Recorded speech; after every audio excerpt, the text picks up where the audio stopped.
भगवद्गीता अध्याय 12 श्लोक 5, 6 व 7. श्लोक क्रमांक 5.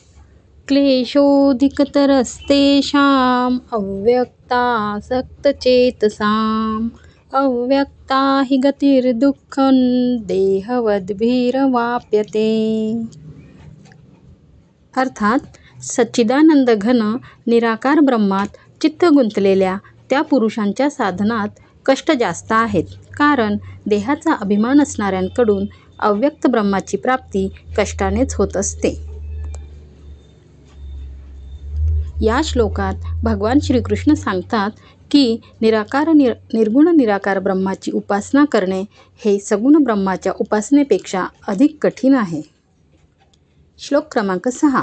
एतु सर्वाणि कर्माणि मयि सन्न्यस्य मत्परः अनन्येनैव योगेन मां ध्यायन्त उपासते.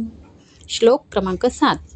तेषामहं समुद्धर्ता मृत्युसंसारसागरात् भवामि न चिरात् पार्थ मय्यावेशितचेतसाम्. परंतु जे मत्परायण भक्तजन सर्व कर्मे माझ्या ठिकाणी अर्पण करून मज सगुण रूप परमेश्वराचीच अनन्य भक्तियोगाने निरंतर चिंतन करीत उपासना करतात, हे पार्थ, त्या माझ्यात चित्त गुंतवलेल्या प्रेमी भक्तांचा मी तत्काळ मृत्यूरूप संसार सागरातून उद्धार करणारा होतो. Please do like and subscribe.